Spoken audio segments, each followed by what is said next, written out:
المشي والخروج بشهدائنا حتى وسنواصل الدفاع من اجل فلسطين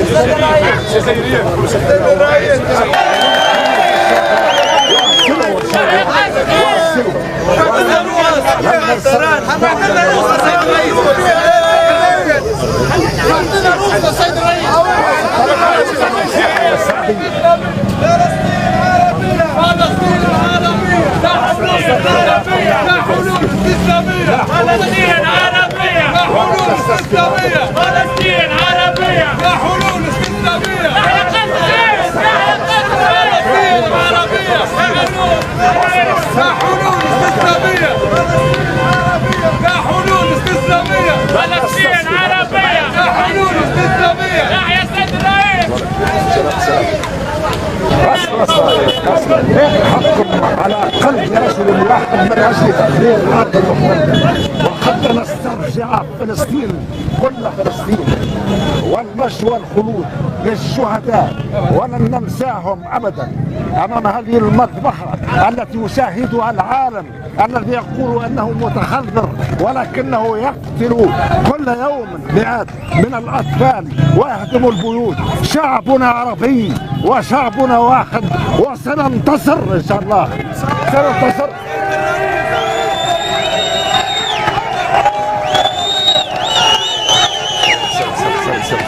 فلسطين عربي لن نقبل بالاستشهاد، اما النصر او الاستشهاد، اما ان ننتصر او نستشهد.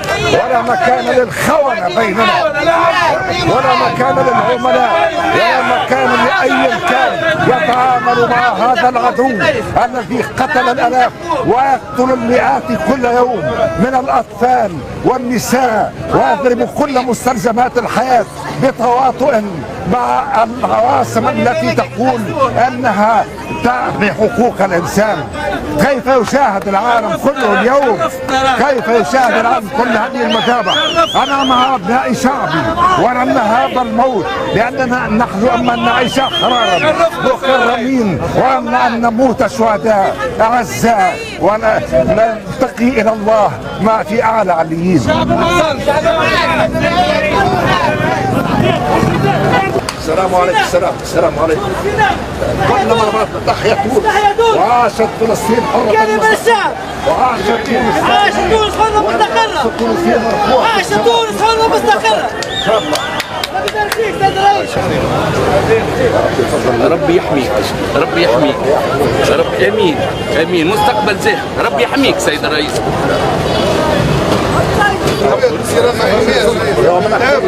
مناطق الكثافه السكانيه في العالم لا اله الا الله وما فماش نقل. والله الصباح اقسم بالله عليك لا تمشي ذكر لا تمشي ذكر.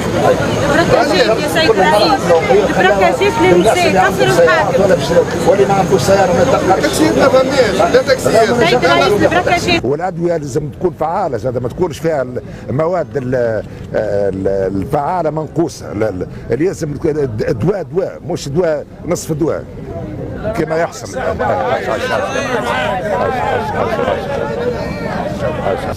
وضعيه نتاع بؤس وفقر معنا اكثر. يلزم نلقاو حل جماعي. راهو الحل الفردي ما وصلناش. ان شاء الله نلقاو الحل الجماعي في اقرب الاوقات وقت يسترجع تونس اموالها ونحيوا الناس اللي قاعده مستولين على الثروات نتاع تونس ان شاء الله ان شاء الله.